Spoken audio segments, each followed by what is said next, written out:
physically. Yeah, indeed, Simon. Yeah, obviously amazing news for Max Verstappen today and the Red Bull team. You know, they really deserved that win, particularly Max. I mean, what a debut. So congratulations to him. But we have to remember that this was, in a way, handed to them by two drivers today. And it all happened off the start and on the way round towards turn 4. So we're just going to look at the side-by-side here of the two Mercedes drivers. So Nico gets an equally good start to his teammate Hamilton. On the run down towards turn 1, he slips into the slipstream of the sister car and makes a brilliant move around the outside. Now, this is proper racing, and Rosberg was on fire there. He did it just inch perfect. But this is where something seems to go a bit wrong for him. During the corner, looking at Hamilton's onboard, you see that the rain light starts to flash on Rosberg's car. Now, what this is when the car goes into harvesting mode, just coming up here. And at this point, round about now, so there we go, Rosberg starts to react to it. And just go to the full frame at this point. Oh, hang on a minute, I'll just rewind that for you, just so you can see what goes on. So he reacts to the rain light. The hand goes down and makes a switch change. Then he presses a button on the top left and then looks in the mirror as Hamilton's making his move, and that puts him onto the grass, and we all know what happens afterwards. So we'll go to the full frame on Rosberg's wheel now, just to get this up there. So here we go, through the corner. I'll just slow that down for you. So he's making a switch change there.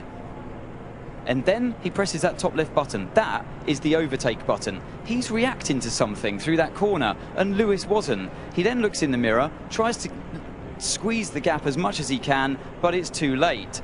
If we run on board with Ricardo, we'll see that Lewis in front of us hasn't got the rain light flashing, so his car isn't in the harvest mode, and that's why Hamilton gets such a better run on his teammate through that corner. I'll just speed that up for you. There it goes. So there's Rosberg slowing down. Hamilton sees it, goes for the gap. Yes, it's a bit late. It's decisive, like Damon said, and that obviously gave the Red Bull the chance to get into the lead at that stage. So it was a decisive move from Hamilton. He saw that gap and he went for it. I just want to show you again from Lewis's point of view.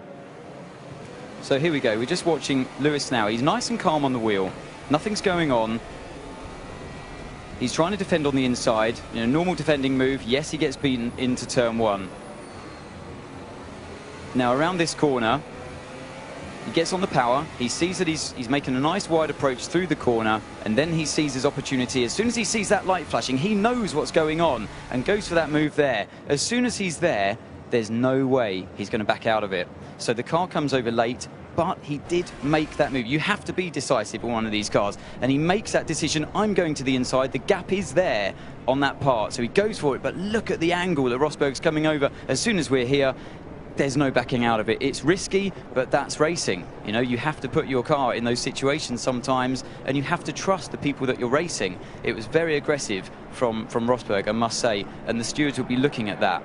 Now, I'm sitting there thinking, why is Rosberg's car harvesting energy through that corner, charging the battery when Hamilton's car's not? So I started looking into this. In Russia, let's have a look at what Rosberg does on the grid. Let's again watch that left hand where we know that the strategy mode is for the engine power. So we're on the grid, we rock up there.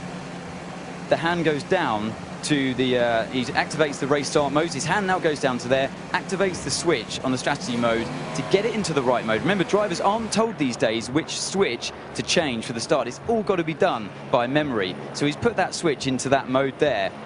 And you can see on board with Hamilton as well, he's in exactly the same switch mode off that same start. So he's in the right mode to start this race. It's a different color on Lewis's wheel.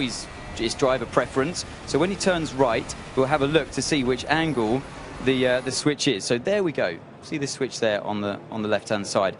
It's the strategy mode. It's pointing to the right, and Nico's at this point is pointing to the left.